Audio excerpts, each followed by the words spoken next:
भोजपुरी कल पुकार में रहा स्वागत बाज हमारा सामने बने खेसारी लाल यादव जी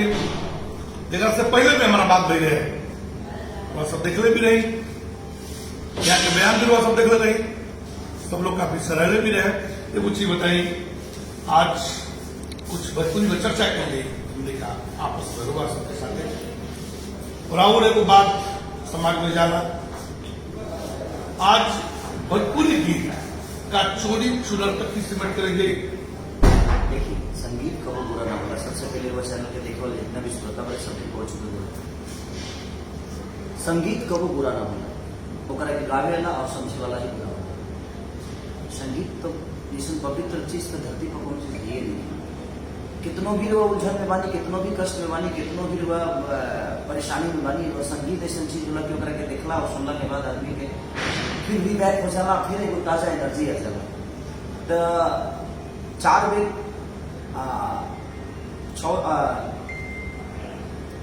6 शास्त्र 18 पुराण में सबसे बड़ा सामवेद के मानव है। इससे मानव है कि कहीं ना कहीं सामवेद संगीत के एगो परिकाष्ठा और सामवेद जो जान गई वो तो कबो गलत नहीं कर सकते, जे ना जाना लोग गलत करे। और जहां तक समाज की बात हमारा कहे का मतलब बाबा कि गंगा के पानी से अगर पाप धुल जाए धरती पर पापी नजरे नहीं। हमने के मन के अंदर जो गंदगी वो करे तो पहले क्लियर कर जरूरी ना। गंगा के पानी से अब चाहे दुनिया के कौनो पानी से, कौनो पवित्र पानी से रहो पहले साफ कर सकते हैं, लेकिन आत्मा के साथ करे खातिर वो खुद के साथ करे और खुद के विचारधारा में बदले के पड़े। तो भोजपुरी भाषा के जहां तक सवाल बा तो गंगा गावेला की संख्या ज्यादा बा और सुनहु वाला के ज्यादा बा कि अगर वो सुनल बंद कर देगा, फाटल है पैंट बेचाई बंद हो जाए, तो कल से किनाई बंद हो जाए, कल से बनावल बंद हो जाए। तो सबसे बड़ा चीज बा कि जहां भी गंदा गाना चाहे वो खेसारी लग गया तो ओकर चाहे दुनिया के कौन स्टार हो बाजे का तुरंत भागे पीट देला के काम बा। क्यों बजाए ओकरा पर ऑब्जेक्शन करे की जरूरत पड़े। जब बाजल बंद हो जाए तो शायद हमरो ही समझ में आ जाए जे हमारा आगे पीछे बाजे, ऊपर बाजे, नीचे बाजे, जहां बाजे सबके समझ में आ जाए, तो वो बहुत जरूरी है। अभी वो सुन यहाँ पे माननीय खेसारी लाल यादव जी के द्वारा कि अगर जहां भी देखी केवल वह पीठ दी अगर केवलंदा की दावत होके तो सोची तो तब हमार बात बा कितना सुंदर बात बा कि भोजपुरी के अगर बचावे के होके तो सबके एकजुट होके संगठित होके अपना भोजपुरी माई की बात करेंगे पड़ी। सोची कि अगर रोगा सुनल ना बंद करब तो रोग को दोस्त बढ़ जाई, ऐसे कि भिभू रोबे आई स्पष्ट आएंगे कहने हैं कि जहां भी गंदा गीत बाजे पूरा विरोध करे। अगर विरोध करब तो काल बाजल बंद हो जाए। कुछ ही पता हो जाए कि ऐसा हमने नहीं जा कर सकत, ऐसा गीत समाज में दिहल जाओ जौना गीत से एगो नया समाज के परिकल्पना होके और कोनो बबुआ कोनो बहिन कलम निकाल के लिखे कि ये हमारा भोजपुरी है, एकरा के सुनब जा तो कोनो बीमारी भी दूर हो सकेला, मस्तिष्क में जौन को ज्वार भाटा पैदा होला ये बंद हो सकेला। सबसे बड़ी एक बात बताओ तुम से, शिक्षक के बहुत बड़ा महत्व होला हर आदमी के, हर जितना भी हमारे पढ़े वाला लोग विद्यार्थी के ऊपर शिक्षक के बहुत बड़ा महत्व होला। आज के दिन में स्कूल ही देखे बना जो उनकी वेद पढ़ा सके। हर आदमी अंग्रेजी पढ़ाता है, हर आदमी अलग भाषा की चीज के ज्यादा बढ़ावा देता है। ऐसा नहीं है कि हिंदी भाषा में चाहे बाकी जगह बलगरती नहीं है, हमने क्यों समझ में नहीं क्या होते से हमें क्यों बलगर नहीं खेला, लेकिन जरा समझ में आओ तो वो बलगर बा। और सकते हमने के माता बहन बेटी भी देखी ले जब हमने के जाए तो गाड़ी सुने खातिर पैसा दे ले जाए, लेकिन वो उतने देर तक सीमित रहेगा। आज हम कई सारा यूट्यूब पर देखनी है रामायण महाभारत के गायक लोग कि केहू वो व्यास के माइक से लेके बहन से लेके बाबूजी मुहला बाप तक ले लोग गरिया देता है। तो ये बताए कि जब समाज में अखंड कीर्तन करौले बनी आ करैला के बाद राम विवाह के कार्यक्रम करा के हो जगह माई बहन के गाड़ी सुना तनिया सुनवावत इहो ठीक नहीं। जहां तक ले एगो अगर बेशक खाना में आदमी चल गई मान के चल गई भोजपुरी के लोग गायक लोग एगो अलग दुनिया के हो गए, राइट। लेकिन जहां आस्था बा, जहां राम की चर्चा होता, जहां कृष्ण की चर्चा होता, जहां महाभारत की चर्चा होता, जहां वेद की बात होता,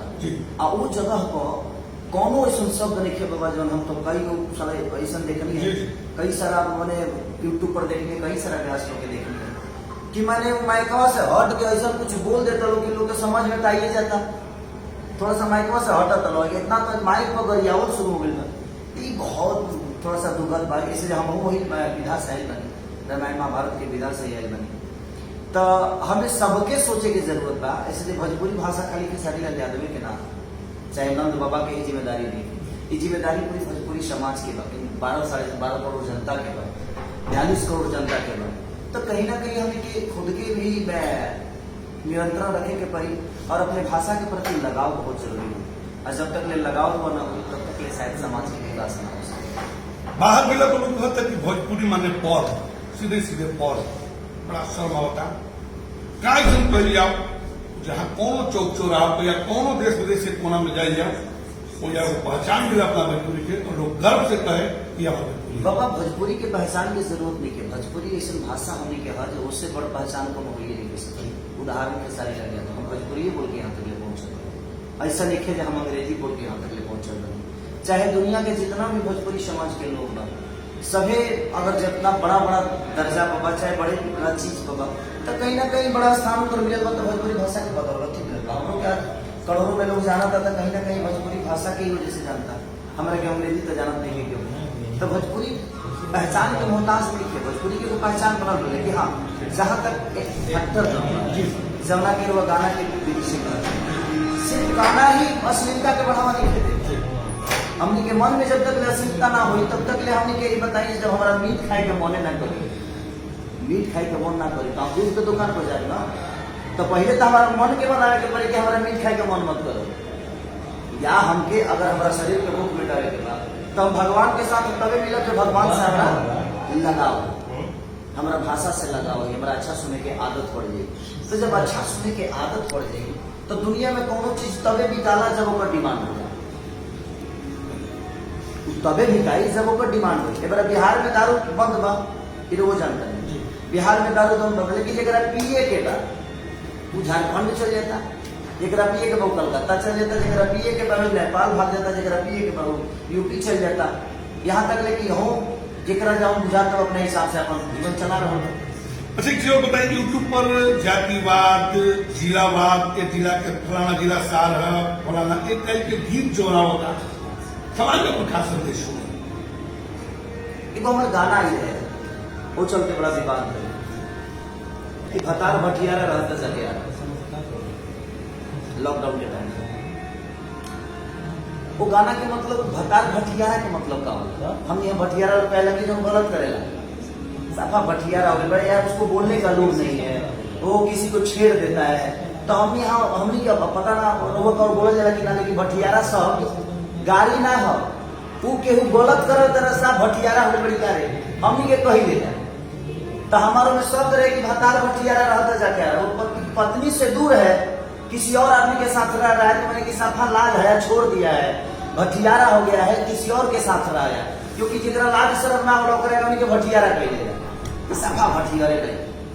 तो ओकरा पर विवाद हो रहा है, ओकरा पर बहुत सारा गतिविधियां होके लगल जे हमने आरा को टारगेट किया ना ना ना। अगर मान के चली कि अरे के गांव के बगल के कोनो औरत भी आओ कर पति जाके आरा में डेरा लेके कोनो औरत के साथे रहे तो अपन दर्द तो कहबे ना करी, अपन पीड़ा तो कहबे ना करी। तो हमनी के जो दर्द होला भोजपुरी समाज की पीड़ा होला हमनी के देखी केहू के बोल के हंस देता तो मार हो जाए, ओकरा दिमाग में दूसर कुछ चले जाए कि कहीं हमारे के देख हंसला सका कोनो बात बता। तो हमनी के भाषा के ऐसा मिठास होला कि एक तरह के बोलला के बाद कम से कम 4-5 गो अर्थ निकल ही जाला। तो दिमाग जो है वो चश्मा की तरह चश्मा से जौना हिसाब से लोग दुनिया में देखा वही हिसाब से लोग साथ में चलने वाली लड़की हमारे मेहरारू है ना हमारे बहनों हो सकती है, हमारे बुआ भी हो सकेगी। अब वो रिश्ता के राउट सोच क्लियर करे कि हम कौन हिसाब से पहले सोचा कि खेसारी लाल जी भी बहुत गंदा गीत गाओ तने एकरा पर पहले के सवाल के लिए खड़ा के लिए ओकर बाद खेसारी लाल जी भी गंदा बोल रहे एकरा पर का कहे। सबसे बड़ा चीज है कि ये अवसर उठते रहे, ये अवसर उठते रहे वाला लगे इसलिए वो समाज से जुड़े बने हुए समाज के बुद्धिजीवी इंसान बने, समय के चीज के समझे वाला बनी हुआ, एगो गार्जियन स्वरूप बनी हुआ, हर आदमी के गार्जियन स्वरूप बनी। तो ये सवाल रुआ को उठते रहे जे हमारे विरोधी बा से सवाल करे, अरे वह हमारा के अगर गंदा से गंदा बता दे तो ओहू में रुआ के सवाल लोग करी। जे खेसारी की जानता कि खेसारी से मोहब्बत बात उ रुआ से सवाल करी कि रुआ इसे काहे बोल देनी हम खेसारी के बारे में, खेसरिया इसे ना करेला, खेसरिया उसे ना करे, खेसरिया है वहाँ खेसरिया होगा। तब हमारा कहे का मतलब जे हमारे विरोधी बा तो उ रुआ से सवाल करी कि खेसारी के बारे में काहे नहीं बोला, और रुआ हम खेसारी के बारे में बोल देता हमारा के प्यार करता उ रुआ से सवाल करी कि बाबा रुआ खेसारी के काहे बोल दी। तो ये देखिए उतराव चढ़ाव चीज होत रहेगा, लेकिन हमने के समाज के जहाँ बात आवे हमें हमारा हिसाब से दुनिया के एक होके और अपना समाज के एक होके अगर मैं चीज के बढ़ा श्रोता समाज से आग्रह करी, राइटर से भी आग्रह करी और ब्लैक लोग से भी आग्रह करी अपना भोजपुरी के बारे में, भोजपुरी क्वेश्चन होने की चाहिए, भोजपुरी में क्या सुधार होने चाहिए। देखिए अगर भोजपुरी में हमारे माई समझ में आवती है, बहन समझ में आवती है तो हमारे लोग समझाने की जरूरत है। भोजपुरी भाषा में इतना मिठास होला कि संस्कार अगर कहीं पावल जाला तो हमारा लगता है उत्तर भारत में, बिहार में, अपने इंडिया में सबसे ज्यादा संस्कार अगर लोग के सम्मान के देखा जाए तो आज भी उनकी बेटी बहन जिस पैंट घर में पहने से लजा देना है, आज भी हम ये संस्कार बचल बा। और ये सबसे बड़ा उदाहरण बा हमने के बेटी की खुशबू, क्योंकि हमने के बेटी की खुशबू ही ऐसा होला कि लोग लाज और हया और शर्म के साथ हमेशा अपने आप के जीवन चलौले बा। लेकिन ठीक बा एडवांस दुनिया में सबका में जिए के बा, बट संस्कार से और अपने माँ बाप की सेवा से कबो पीछे मत हटी, और वो माँ बाप जो कैले बा ओकरा के जरूर याद करी, शायद जीवन में कबो गलत। अभी बात सुननी है माननीय खेसारी लाल यादव जी से कि माई की याद करके माई को सुधारे की पड़ी, अब भी अपना माई बाप के समझियो करा के संस्कृति के बात ना समझावे की पड़ी। तो तमाम लोगों से आग्रह कर कि जे भी अपना भोजपुरी माई से प्यार कर दो के, जे भी अपना भोजपुरिया से प्यार कर दो के, कहीं भी गंदा गीत बात हो के, कोनो जाति, कोनो धर्म, कोनो समुदाय के गायक फोकस अगर गलत होके तो विरोध करी, बढ़िया होके बढ़ावा दी, जातिवाद के समाप्त करी, जीरावाद के समाप्त करी, गाली गलौज समाप्त करी। यूट्यूब पर भी जो गाली गलौज चलता उससे संस्कार खराब होता, छोटे छोटे क्या गाली लिखता हूँ। सोचिए आज आ वाला कल में क्या करी हम, अब तमाम लोगों से कहते हैं भोजपुरी के बचाव का एकजुट होकर लागल जाओ, भोजपुरी के बचाओ जाओ, भोजपुरी के आठवें सूची पहुंचाओ जाओ। जाते जाते भी छोटा सा सवाल कर रहा हूँ भाई खेसारी लाल यादव जी से, आज यूट्यूब पर देखा तो एगो दूसरा के गाली देता हूँ, ये कहां से बोल पाता रोड पर चलत होता, रोड पर फॉर्च्यूनर चले, तरापे चले, ट्रैक्टरों चले, हाथों साइकिल चले, वो जो साइकिलों को लोग बढ़ावे, कितना लोग पी के गिरी हुए, 100 में से दुनिया में पी के रोडवा पर गिरल, ओकरा खातिर यूट्यूब गुनाहगार नहीं है, चाहे जनता गुनाहगार नहीं। तो कुछ अलग प्रकृति के लोग बाजे, अलग दुनिया से आए,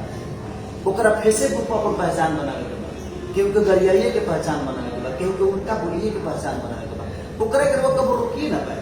और रुके वाला नहीं थे। ऐसे जो संस्कारहीन इंसान बा ओकरा के लोग कैसे रोको, जब ओकरा इतना बुझाते नहीं कि हम किसी के माँ को गाली दे रहे हैं, किसी के बहन को गाली दे रहे हैं, किसी के सम्मान को ठेस पहुंचा रहे हैं, तो जो अपने माँ बाप का सम्मान करता होगा वही ना किसी के माँ बाप का सम्मान करेगा। तो आप उससे सम्मान का बिल्कुल इच्छा मत रखिए जो मुझे मेरा सम्मान करे। एक छोटा सा अपील उनसे कम भैया अपना संस्कार के अच्छा मैं किसको अपील करूं? बस सबको देखिए, हम खेसारी लाल यादव सबके अपील करते हैं कि संस्कार जे भी गाली देते हो के कम से कम के बंद कर जाओ। अरे वो जितने मना करे वो तने ठीक है, ओकर आदत में बा, लेकिन ओकर आदत में बा कि हम का बोली दुनिया में रोज जितना ओकर के मना करब ना ओकर बुझाई जे अब हम कर लागत हमरा ना लागे, हम जीवन में आज ले रिएक्ट कइबे ना करें, हम ना करें तरह गरियावे। अगर उसको ये लगता है कि खेसारी को गाली दे देने से उसको खुशी मिल रही है तो बाबा उसको हक दे भाई तो गाली, मुझे कोई दिक्कत नहीं। बट एक बार अपने माँ को भी देखते, तुम्हारी भी माँ है, मेरी भी माँ है, और पब्लिकली आप किसी को बेइज्जत करते हो, किसी की माँ को गाली देते हो, चुप है वो आदमी, इसका मतलब ये नहीं कि कमजोर है। ठीक है मैं चुप हूँ, यही काम अगर किसी और के साथ करोगे तो आपका व्यवस्था कर देगा। तो मैं इसीलिए मैं सोचता हूँ कि मैं कितने लोगों का जवाब दूंगा बताइए, मुझे काम इतना करना होता है, मैं महीने का कम से कम एक दिन में 32 गाने गाता हूँ, तो कहीं ना कहीं वो भटक जाएगा आदमी। इसीलिए मैं जवाब नहीं देता, जिसको सम्मान करना होगा वो करेगा, जिसको नहीं करना होगा जो खुद का सम्मान नहीं कर सकता वो बाबा उसे सम्मान का इच्छा मत करिए। अभी आप सुने भाई किसान यादव जी से कि अगर ना को कोई गाली देता है वो संस्कार विहीन है, संस्कार से परे है। तो मैं तमाम लोगों से कहता हूं, अगर ये बात है तो संस्कार से भटकिए मत,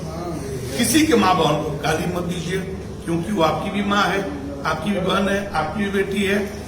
और आप ही के बीच की है। तो मैं तमाम लोगों से आग्रह करता हूं कि संस्कार के बीच रहिए, संस्कार को बचाइए, विहीन मत बनिए, अपने भोजपुरी को बचाइए, भोजपुरी को 8वीं सूची बचाइए।